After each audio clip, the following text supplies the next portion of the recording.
Hello दोस्तों, कैसे हैं आप सब लोग। तो दोस्तों, आज की वीडियो में हम अपना एक नया सब्जेक्ट स्टार्ट करने वाले हैं, दैट इज़ बिजनेस एनवायरनमेंट।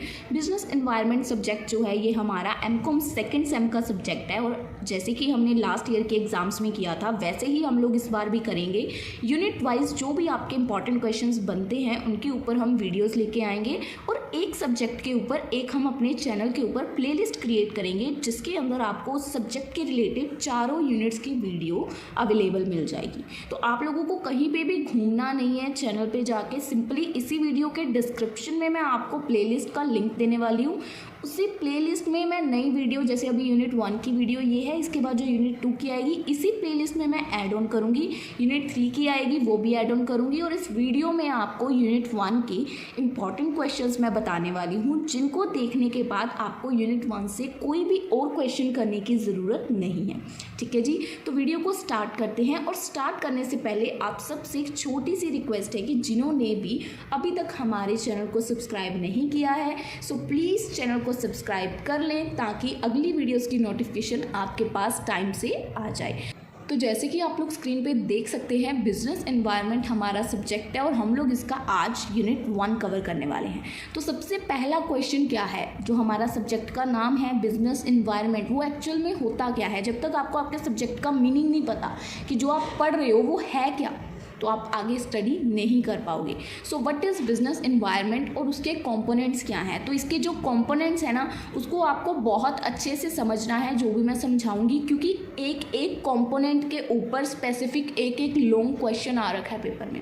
ठीक है, तो कंपोनेंट्स के पॉइंट को अच्छे से समझना है। सबसे पहले देखते हैं बिजनेस एनवायरनमेंट क्या होता है।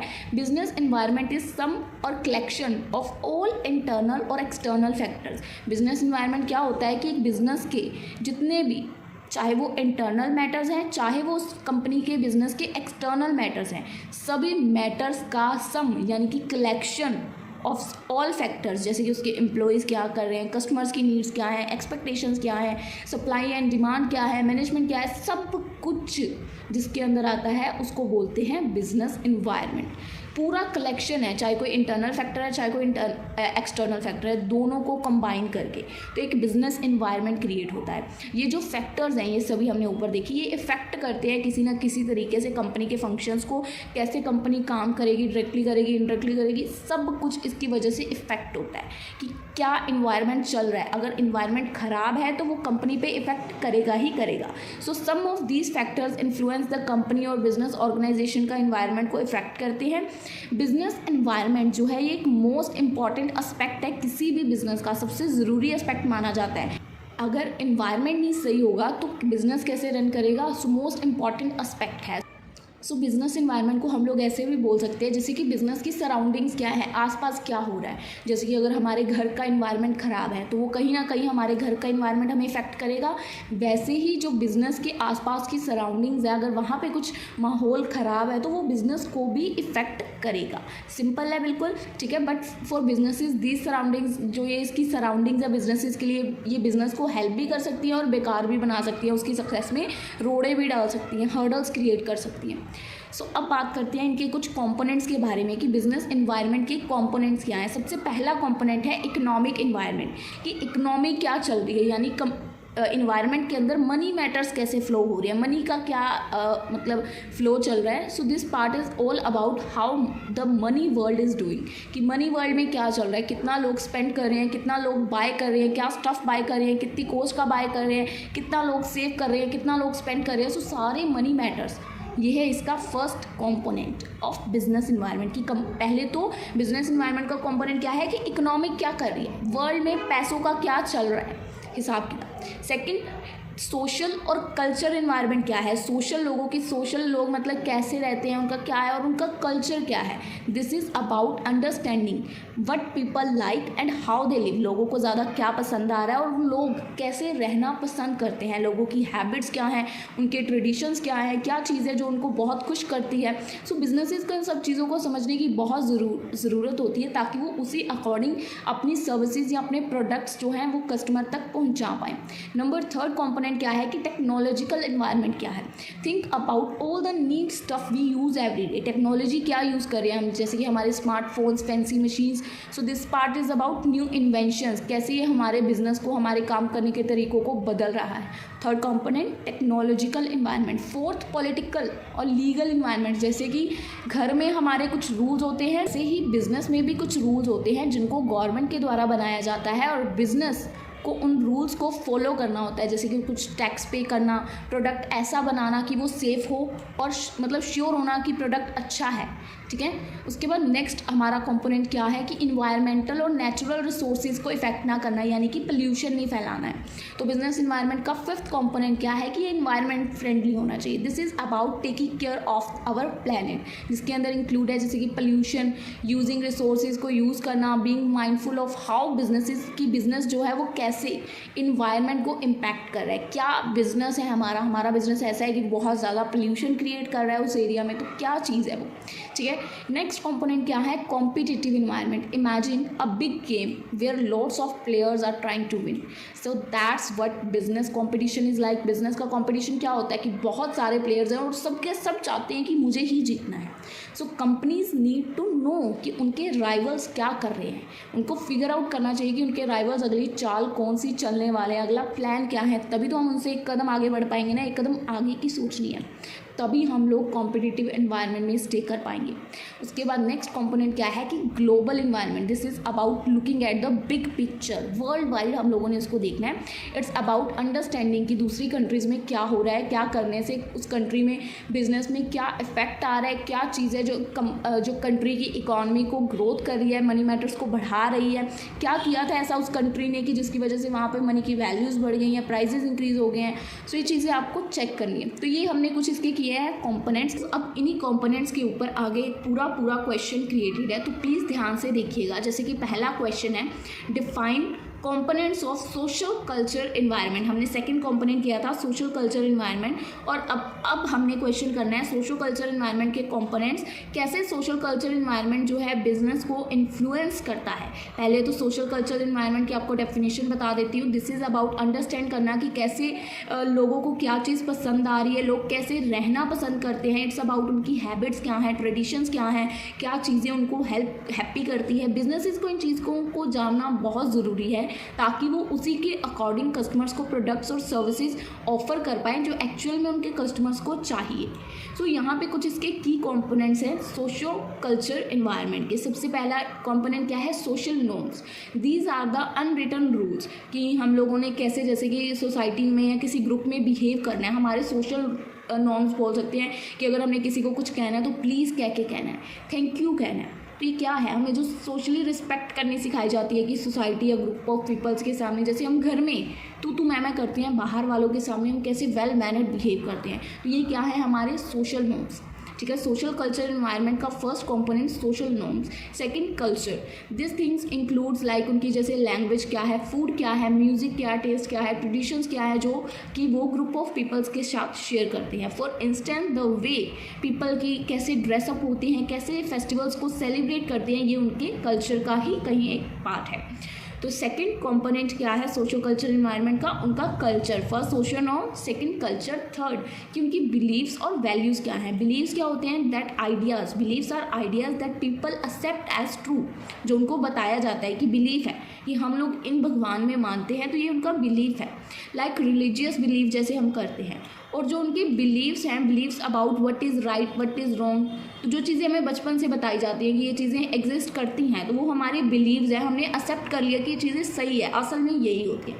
और वैल्यूज़ क्या होते हैं, जो हमारे खुद के होते हैं। वैल्यूज़ आर प्रिंसिपल्स और standards that are important to a group of people. जैसे कि हमने ऑनेस्ट रहना है, काइंडनेस रखनी है, ये हमारे अपने ऊपर होते हैं। जो हमारे खुद के कुछ प्रिंसिपल्स होते हैं कि मैं कभी भी किसी के साथ चीट नहीं करूँगा, कभी भी झूठ नहीं बोलूँगा, ऑनेस्ट रहूँगा। नेक्स्ट कंपोनेंट क्या है कि फैमिली का स्ट्रक्चर क्या है। This refers to how families are organize. कई फैमिली में मेंबर्स का रोल बहुत इंपॉर्टेंट होता है। फॉर एग्जांपल कई कल्चर्स में क्या होता है कि ग्रैंड पेरेंट्स एक बड़ा रोल प्ले करते हैं, plays a big role in raising children. वहीं ही दूसरी कंपनी में सिर्फ पेरेंट्स अपने बच्चों को मतलब रेस करते हैं, उनकी परवरिश करते हैं, बट कुछ फैमिलीज़ में होता है कि ये रिस्पॉन्सिबिलिटी ग्रैंड पेरेंट्स की होती है। ग्रैंड पेरेंट्स उनको अच्छी परवरिश देते हैं, अच्छे से रेस करते हैं जैसे उन्होंने अपने बच्चों को किया होता है। उसके बाद नेक्स्ट कंपोनेंट क्या आता है कि एजुकेशन में क्या रोल है इसका। This is about how people learn and get knowledge and skills. इसके अंदर इनके जैसे स्कूल्स, टीचर्स, व्हाट सब्जेक्ट्स उनको सिखाए, कौन से सब्जेक्ट्स जा रहे हैं, सभी चीज़ें इंक्लूड होती हैं सोशल कल्चर एनवायरनमेंट के अंदर। नेक्स्ट कंपोनेंट क्या है, टेक्नोलॉजी एंड मीडिया। ये जो टूल्स हैं, द वेज पीपल यूज़, जैसे कि हम लोग एक दूसरे के साथ कम्युनिकेट करते हैं, इंफॉर्मेशन शेयर करते हैं, किसके थ्रू करते हैं, टीवी, इंटरनेट, सोशल मीडिया। तो ये क्या है, ये टेक्नोलॉजी और मीडिया है, which is social culture environment. उसके बाद economic system. This is about how goods and services are produced, distributed and consumed in a society. एक सोसाइटी के अंदर कैसे गुड्स एंड सर्विसेज को प्रोड्यूस किया जाता है, डिस्ट्रीब्यूट किया जाता है, कंज्यूम किया जाता है। इसके अंदर इंक्लूड्स क्या क्या चीज़ें हैं, जैसे जॉब्स मिलती हैं, मनी, बिजनेसेस। तो ये इकोनॉमिक सिस्टम है। अब दोस्तों आप लोगों को मैं यही नहीं कहूँगी कि पूरे के पूरे पॉइंट्स याद करो कंपोनेंट्स के। जो जो पॉइंट्स आपको ईजी लगते हैं, ठीक है, आप लोग उन पॉइंट्स के ऊपर फोकस कर सकते हो। सोशल कल्चर एनवायरनमेंट के कंपोनेंट्स क्या हैं, सोशल नॉर्म्स, उनका कल्चर क्या है, उनके बिलीव्स एंड वैल्यूज़ क्या हैं, उनकी फैमिली का स्ट्रक्चर क्या है, उनकी एजुकेशन। फर्स्ट 5 पॉइंट्स भी आप कर सकते हो, ठीक है। आफ्टर दैट कैसे सोशियो कल्चर एनवायरनमेंट जो है वो इन्फ्लुएंस करता है बिजनेस की पॉलिसी को। सोशल कल्चर एनवायरनमेंट ये हमारी बिजनेस की पॉलिसी को कैसे इन्फ्लुएंस यानी कि असर डालता है। सोशल कल्चर एनवायरनमेंट हमारी हेल्प करता है कि हम कस्टमर को अंडरस्टैंड कर पाएँ।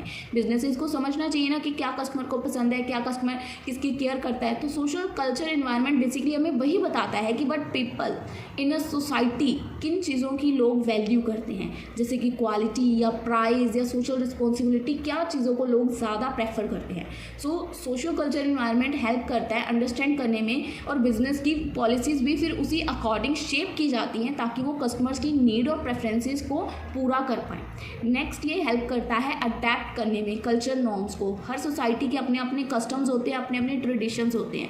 सो बिजनेसेस को उन कल्चर्स की रिस्पेक्ट करनी चाहिए, उनके नॉर्म्स की, और उनको एक्सेप्ट भी करना चाहिए। सो फॉर एग्जांपल कहीं पे कल्चर है कि if a culture values punctuality, तो बिजनेस को भी स्ट्रिक्ट टाइम कीपिंग पॉलिसीज़ बनानी चाहिए और उसी के अकॉर्डिंग वहाँ पे काम करना चाहिए। अभी हम लोग अगर कल्चर नॉर्म्स का ध्यान नहीं रखेंगे और उसी के अकॉर्डिंग अपनी पॉलिसीज सेटअप नहीं रखेंगे तो that is very bad. Next impact क्या है, लीगल कंप्लायंसेस। लॉज और रेगुलेशंस ऑफ्टन कहीं ना कहीं जो है रिफ्लेक्ट करती हैं हमारी सोसाइटल वैल्यूज़ को। फॉर इंस्टेंस अगर हमारी सोसाइटी की जो वैल्यूज़ हैं, environmental protection, there might be a laws requiring business to reduce pollution. जैसे कि सोसाइटी के कुछ वैल्यूज़ हैं कि उस सोसाइटी को हमने इन्वायरमेंटल प्रोटेक्शन लॉ बनाना है, तो उस बिज़नेस के अंदर एक ऐसा लॉ ज़रूर होना चाहिए, एक ऐसी पॉलिसी ज़रूर होनी चाहिए जिसमें अंदर ये मेंशन हो कि पोल्यूशन कम से कम रहेगा, रिड्यूस पोल्यूशन। सो बिजनेसेस को अपनी पॉलिसीज़ उसी हिसाब से एडजस्ट करनी पड़ेगी क्योंकि ये लॉ है, ठीक है। सोसाइटीज़ की वैल्यूज़ को आपको ध्यान में रखना पड़ेगा। नेक्स्ट एम्प्लॉयज़ की satisfaction. A happy work force is crucial for a successful business. अगर आपकी टीम, आपके एम्प्लॉयज़ खुश नहीं है तो वो आपका बिजनेस कभी भी सक्सेसफुल नहीं हो सकता।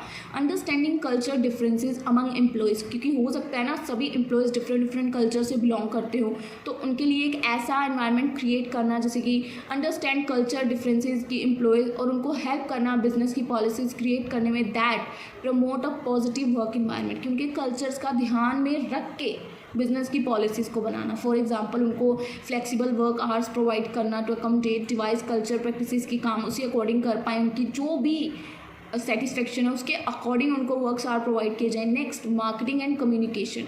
इफेक्टिव कम्युनिकेशन मतलब अंडरस्टैंडिंग कल्चर सेंसिटिविटीज़, कि कल्चर किस हद तक सेंसिटिव है, आप लोग कहाँ तक बात कर सकते हो और कहाँ पे आपको रुकना है उसके बारे में बात करते हुए, ठीक है। अब business must tailor its marketing messages to resonate with the values and beliefs of its target audience. अब कई बार होता है ना बिजनेसेस जो है ट्रेलर मतलब जो भी एड्स वगैरह करते हैं उसमें वो कुछ ऐसा मैसेजेस देने के लिए लाइंस वगैरह करते हैं जो कि कस्टमर की वैल्यूज़ बिलीव्स के साथ रेजोनेट करे, टारगेट ऑडियंस के तक पहुँचे। सो इसके अंदर कुछ languages, symbols, imaginary that involve होते हैं जिससे जो कस्टमर है ईजिली रेजोनेट कर पाता है।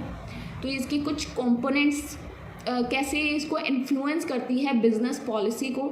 सो ये यहाँ पे आई होप आपको क्लियर है। इससे पहले हमने इसके कंपोनेंट्स देखे, सोशियो कल्चरल इन्वायरमेंट के कंपोनेंट्स क्या हैं, देन सोशियो कल्चरल इन्वायरमेंट कैसे बिजनेसेस को इन्फ्लुएंस करता है।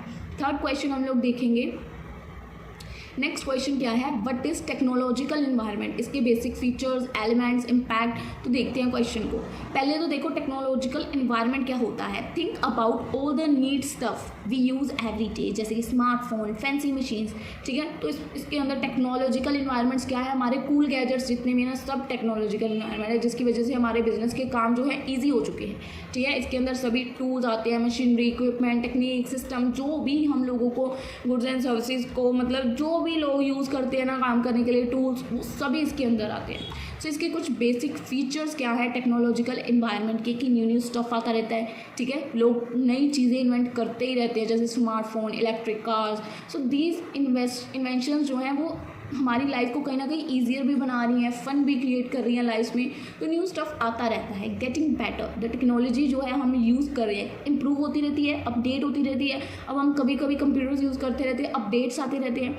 तो अब पहले टाइम में क्या होता था, जो कंप्यूटर्स यूज़ करते थे वो होते तो देखने में बड़े बड़े कंप्यूटर्स थे, पर उनका प्रोसेसर स्लो होता था। और आज के टाइम में but now computers are small, जैसे कि लैपटॉप, टैब्स, बट उनमें काम करने की स्पीड क्या है, सुपर फास्ट, ठीक है। तो डे बाय डे इम्प्रूव हो रही है। अगर हम लोग उसको ईयर बाय ईयर देखें तो इम्प्रूवमेंट्स हो रही हैं, और डे बाय डे तो अपडेट्स आ रही होती है, उसी को ही बेटर वर्जन बनाने की ट्राई की जा रही होती है, ठीक है। नेक्स्ट फीचर क्या है, डिसाइडिंग व्हाट टू यूज़, कि हमें क्या यूज़ करना है। With so many new gadgets and apps we have to decide which one to use, कि हमें कौन सा यूज़ करना है। कुछ तो बहुत एक्सपेंसिव होंगे, कुछ समझने में मुश्किल होंगे, और some just are not useful to us, और कुछ ऐसे होंगे जो हमारे लिए फ़ायदेमंद भी हैं। तो ये डिसाइड करना कि हमें कौन सा गैजेट यूज़ करना है, that is very tough. But हाँ, हम लोग ये कह सकते हैं कि आज के टाइम में हमारे पास चॉइसेस बहुत ज़्यादा हैं, कि हम लोगों के पास ऑप्शंस बहुत है कि हम क्या सिलेक्ट करना चाहते हैं। नेक्स्ट फीचर क्या है, चेंजिंग एवरीथिंग। टेक्नोलॉजी जो है चेंज द वे, कि हम लोग कैसे रहते हैं, कैसे काम करते हैं। Think about how the internet change the way we find information, और कैसे हम एक दूसरे से बात करते हैं। तो सब कुछ टेक्नोलॉजी ने आज के टाइम पे चेंज कर दिया है, इस दुनिया को छोटा बना दिया है।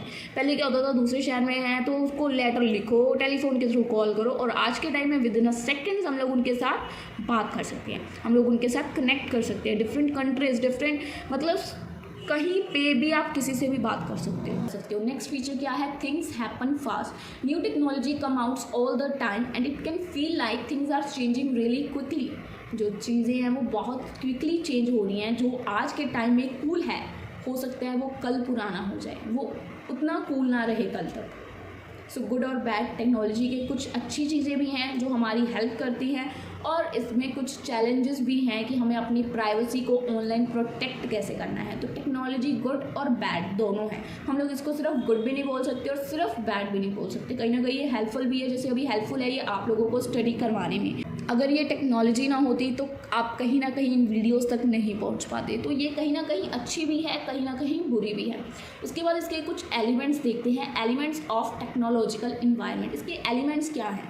पहली तो इसके अंदर इन्वेंशंस और इनोवेशन है। देखिए दोस्तों, हेडिंग्स कहीं ना कहीं वही घूम फिर के आएंगी, बट आपको उसको सेटिंग टू उसकी जो हेडिंग है कि आप क्या मेन टॉपिक लिख रहे हो उसके अकॉर्डिंग एडजस्ट करना पड़ेगा। आप लोग देख सकते हो हेडिंग्स बिल्कुल बेसिक्स ही हैं जो आप लोग इजीली लर्न भी कर सकते हो, ठीक है। तो इन्वेंशंस होती रहती है, न्यू आइडियाज़ आते रहते हैं, कूल थिंग्स आती रहती है, ठीक है। तो आप लोग इसके अंदर एक्सप्लेन कर लोगे। सेकंड एलिमेंट क्या है? इंफ्रास्ट्रक्चर, कि जैसे जो टेक्नोलॉजिकल इन्वायरमेंट है कहीं ना कहीं फाउंडेशन है टेक्नोलॉजी का। जैसे इसके अंदर चीज़ें इंक्लूड हैं, रोड्स, इलेक्ट्रिसिटी, जो इसका इंटरनेट है, सब कुछ इसके अंदर इंक्लूड है।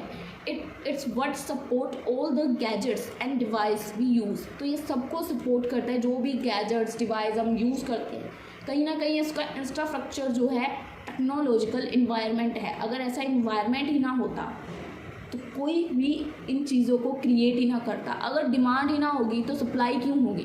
डिमांड है तभी तो सप्लाई है, सप्लाई है तभी तो वो चीज़ मैन्युफैक्चर हो रही है, ठीक है ना। नेक्स्ट क्या है? Access and availability. Not everyone has the same access to technology. सबके पास सेम असेस तो नहीं होता टेक्नोलॉजी का। कुछ लोगों के पास लेटेस्ट गैजेट्स होते हैं, हाई स्पीड इंटरनेट होता है, और कुछ के पास इतनी टेक्नोलॉजी नहीं होती है। उसके बाद इसको अडॉप्ट करना, यूज़ करना, even if a new technology is invented not everyone might use it right away. सबको इसका यूज़ करना नहीं आता, लोगों को डिसाइड करना पड़ता है कि अगर उनको इसको यूज़ करना है, if they want to use it and if it's worth the cost, कि अगर उनको इसको यूज़ करना है, क्या ये कॉस्ट वर्थ, मतलब जो ये चीज़ बाय कर रहे हैं क्या ये वर्थ है कॉस्ट के लिए जो ये पे कर रहे हैं, उनको किस चीज़ के लिए इसको चाहिए, इसको क्यों यूज़ करना चाहते हैं वो, इसका सोसाइटी पे अलग इम्पैक्ट पड़ता है। जो टेक्नोलॉजी में चेंजेस आते हैं, जिस तरीके से लोग रहते हैं, काम करते हैं, एक दूसरे के साथ इंटरेक्ट करते हैं, तो ये चीज़ें टेक्नोलॉजी में कहीं ना कहीं चेंजेस लाती हैं, इफ़ेक्ट करती हैं। It affects everything from how we communicate to how we do our jobs. तो जो ये सोसाइटी पे डेफिनेटली इफेक्ट डालता है कि हम कैसे काम कर रहे हैं, कैसे एक दूसरे के साथ कम्युनिकेट कर रहे हैं, कैसे हम अपनी जॉब प्रोफाइल को कंप्लीट कर रहे हैं। इसकी वजह से एथिकल और लीगल इश्यूज़ भी कहीं ना कहीं आते हैं विद न्यू टेक्नोलॉजी। जैसे जैसे न्यू टेक्नोलॉजीज आती हैं, न्यू क्वेश्चंस आते हैं कि क्या सही है, क्या गलत है। For example, it is okay to use artificial intelligence. क्या आर्टिफिशियल इंटेलिजेंस से पूछ के अपने डिसीजंस लेना सही है? क्या हम लोग अपनी प्राइवेसी को कैसे प्रोटेक्ट कर सकते हैं? तो ये कुछ क्वेश्चंस हैं जो आते हैं कि ये सही है या गलत है। तो कहीं ना कहीं हर चीज़ का एक, मैं कहती हूँ, एडवांटेज भी होता है और कहीं ना कहीं उसका डिसएडवांटेज भी होता है।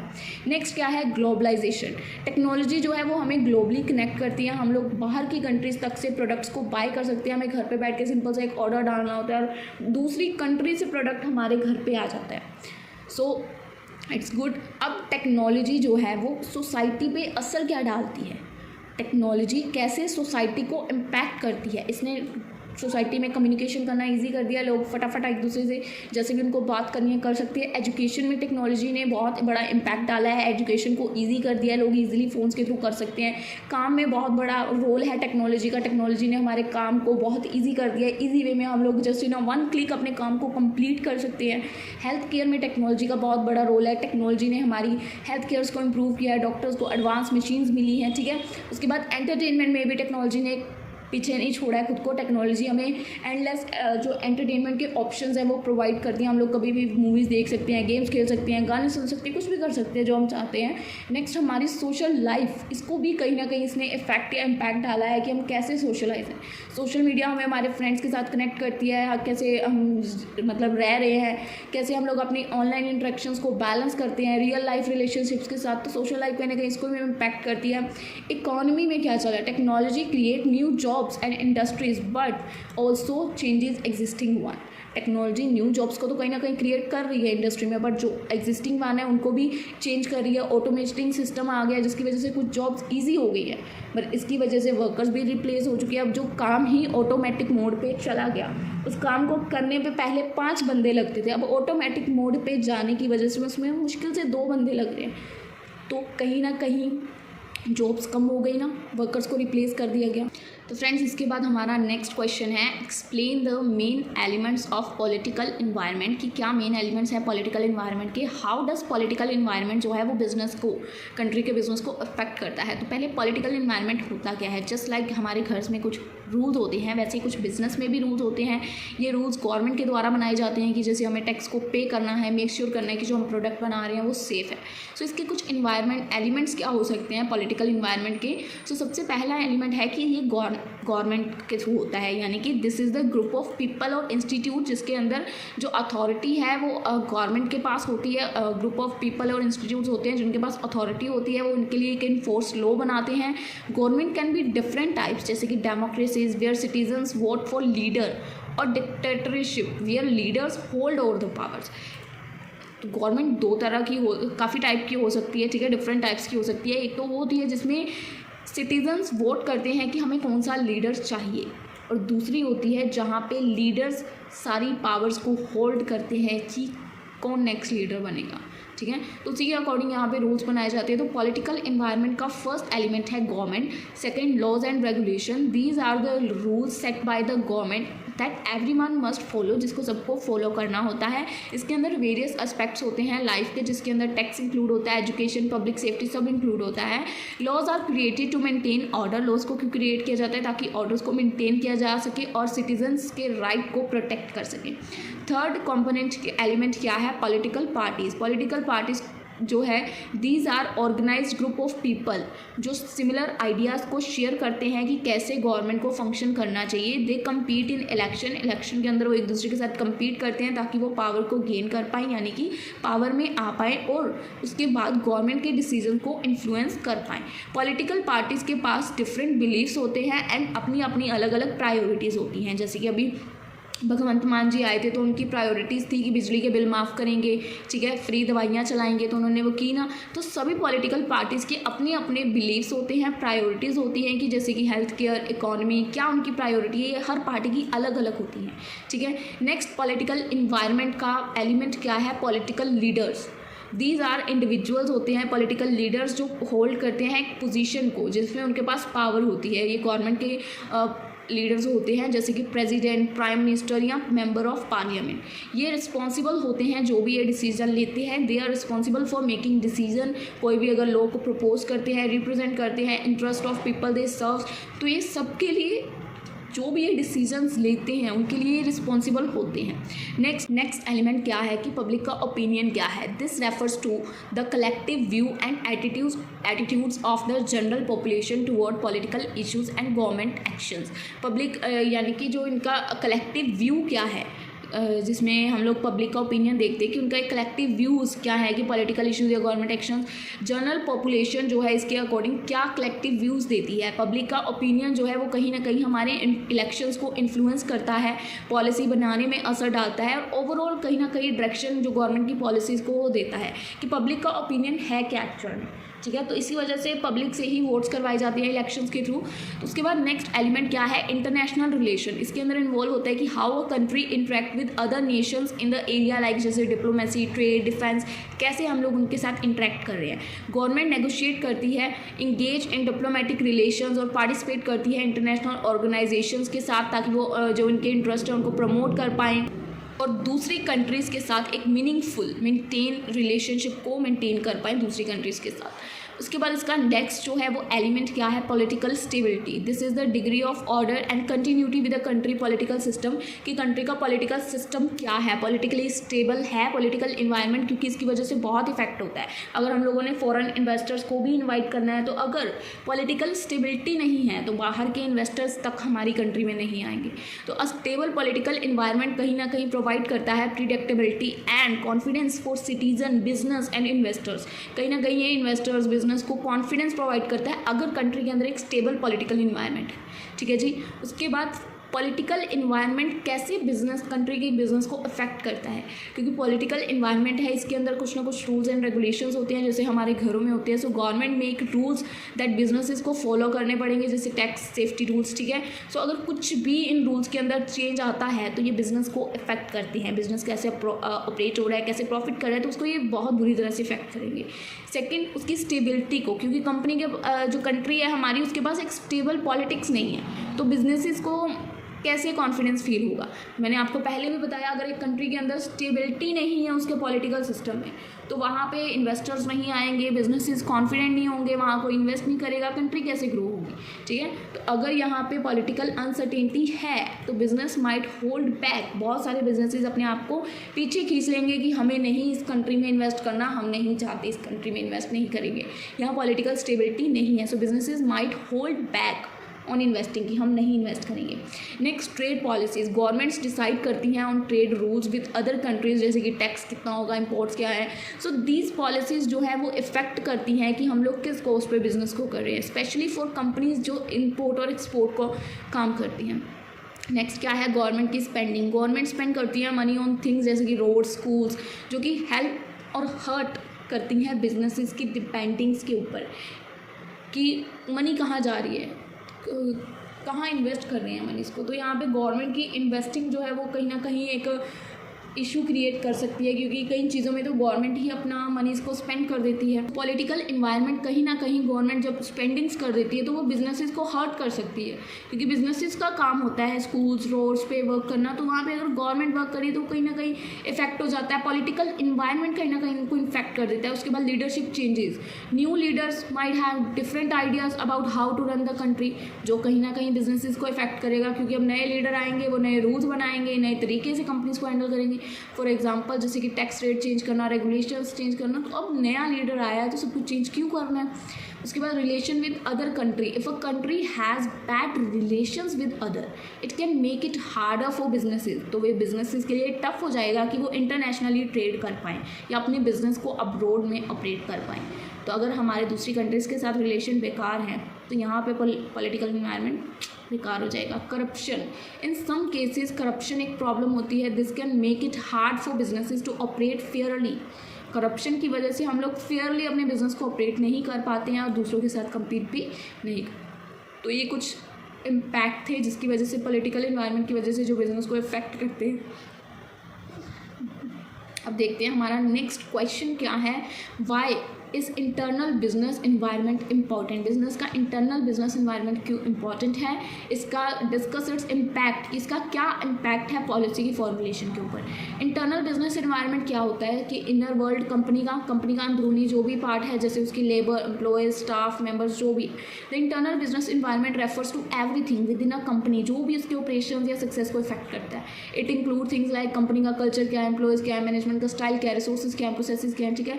So why is internal business environment important, क्यों ज़रूरी है एफिशिएंसी और प्रोडक्टिविटी के लिए। अगर मतलब इन्वायरमेंट ही बिजनेस का इंटरनल अच्छा नहीं है तो एम्प्लॉयज़ कैसे खुश होंगे, ठीक है। सो इसका मतलब क्या है कि हैप्पी एम्प्लॉयज़ और हुज वर्क बेटर।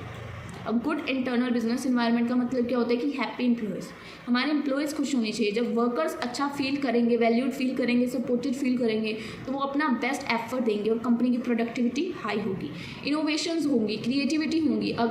अगर कंपनी का इंटरनल इन्वायरमेंट जो है वो पॉजिटिव है तो वो कहीं ना कहीं एम्प्लॉयज़ को इनकरेज करेगा कि वो क्रिएटिव सोचें, कुछ नया निकालें, न्यू आइडियाज़ देके आएँ, ठीक है। उसके बाद एम्प्लॉयज़ की सेटिस्फैक्शन एंड रिटेंशन, अगर सपोर्टिव इंटरनल इन्वायरमेंट होगा तो वो एम्प्लॉयज़ को हैप्पी रखेगा, उनको सेटिस्फाई करेगा, उनको more likely to stay with the company के साथ लंबे समय तक जुड़े रहने में मदद करेगा, ठीक है जी। उसके बाद ability to change, companies with a flexible internal environment quickly जो है वो चेंजेस को अडेप्ट कर लेती हैं। कुछ भी मार्केट में नया आया, कंपनी ने एक झटके में उसको अडेप्ट कर लिया, नए चेंज को एक्सेप्ट कर लिया। तो ये अडेप्टेबिलिटी भी बहुत कम कंपनीज़ में होती है और कंपनीज़ का फ्लेक्सिबल होना बहुत ज़रूरी है क्योंकि मार्केट में कुछ ना कुछ नया आता रहता है। उसके बाद decision making and policy formulation, जो कंपनी का इंटरनल इन्वायरमेंट है वो कहीं ना कहीं डिसीजन जो भी कंपनी में लिए जाते हैं उनको अफेक्ट करता है कि कैसे कंपनीज़ की पॉलिसीज़ और प्रोसीजर्स हैं जो कि which can have a big impact on how company operate. तो ये डिसीजन मेकिंग में भी कहीं ना कहीं इफेक्ट करता है, इंपॉर्टेंट रोल प्ले करता है। Now how does this relate to policy formulation in India. Government industry relation, अगर पॉजिटिव इंटरनल इन्वायरमेंट होगा बिजनेस के अंदर तो इनकरेज करेगा वर्कर्स को वर्क वेल है विद द गवर्नमेंट, ठीक है। This means there are more likely to collab on policies that benefit, जो दोनों साइड को बेनिफिट देंगी। उसके बाद कंप्लायंसेज एंड रेगुलेशंस, कंपनीज जो रूल्स को फॉलो करती हैं, that follow the rules internally, वो गवर्नमेंट को कहीं ना कहीं सपोर्ट कर रही हैं, वो कहीं ना कहीं खुद से टैक्स पे कर रही हैं, गवर्नमेंट के रूल्स को फॉलो कर रही है खुद ब खुद, बिना किसी के कहे, तो वो कहीं ना कहीं गवर्नमेंट के हित में है। So this help in creating policies जो कि फेयर हो और सबके लिए इफेक्टिव हो। नेक्स्ट, इनोवेशन और ग्रोथ में भी हेल्प करती है। कंपनीज जो fosters innovation internally can shape policies, जो कि इनकरेज करती है कि हमें इनोवेशन करनी है, कंट्री की ग्रोथ में जो हेल्प करती है उसको इनकरेज करती है कहीं ना कहीं। So this can lead to more jobs और कंट्री को कहीं ना कहीं इकोनॉमी को ये स्ट्रॉन्ग बनाते हैं। उसके बाद कॉर्पोरेट रिस्पॉन्सिबिलिटी, कंपनीज जो कि अपनी मतलब खुद को प्रायोरिटाइज करती है कि उन्होंने जो गवर्नमेंट के रूल्स हैं उनको इंटरनली भी फॉलो करना है, जो भी इन्वायरमेंटल प्रोटेक्शन है उसको फॉलो करना है। ये नहीं है कंपनी के अंदर है तो कुछ भी ढोल चल रहा है, नहीं, जो गवर्नमेंट के रूल्स हैं उनको फॉलो करना है। तो ये कहीं ना कहीं इन्वायरमेंट प्रोटेक्ट करने, देखो क्या लिखा हुआ है, companies that prioritize social responsibility, क्योंकि सोशली क्या रिस्पॉन्सिबिलिटी है, इंटरनली क्या सोशल चीज़ों के लिए वो कर रहे हैं, सोसाइटी के लिए कर रहे हैं, कहीं ना कहीं इन्फ्लुएंस करती है पॉलिसीज़ को। थिंग्स लाइक कि इन्वायरमेंट प्रोटेक्शन पे ध्यान दे रही है कि नहीं, कम्युनिटी डेवलपमेंट पे ध्यान दे रही है कि नहीं। So this makes India a better place. तो यही छोटी छोटी चीज़ें इंडिया को कहीं ना कहीं एक बेटर प्लेस बनाती है सबके लिए। सो यहाँ पे ओवरऑल कंक्लूजन दे रखा है कि द इंटरनल बिजनेस इन्वायरमेंट है जो इम्पॉर्टेंट है बिकॉज क्योंकि ये अफेक्ट करता है कि कितने अच्छे से कंपनी परफॉर्म कर रही है। ठीक है। सो आई होप दोस्तों आपको ये यूनिट 1 के जो भी हमने 4 to 5 क्वेश्चंस किए हैं आपको अच्छे से क्लियर हैं। अगर आपको इन क्वेश्चन से रिलेटेड कुछ भी डाउट है तो आप लोग कमेंट सेक्शन में पूछ सकते हैं, इंस्टाग्राम पे पूछ सकते हैं, टेलीग्राम पे पूछ सकते हैं, और अगर आपको कुछ भी और चाहिए तो आप लोग हमें बता सकते हैं। आई होप आप लोगों को ये वीडियो क्लियर है। नेक्स्ट वीडियो इसी प्लेलिस्ट के अंदर मैं ऐड ऑन करने वाली हूँ, तो प्लीज़ चैनल को सब्सक्राइब करें, नोटिफिकेशन बेल को ऑन करें ताकि जब भी नेक्स्ट वीडियो अपलोड हो सबसे पहले उसकी नोटिफिकेशन आपके पास आए। सो दोस्तों मिलते हैं आप लोगों से हम लोग अपनी अगली वीडियो में, तब तक के लिए गुड बाय, स्टे ट्यून।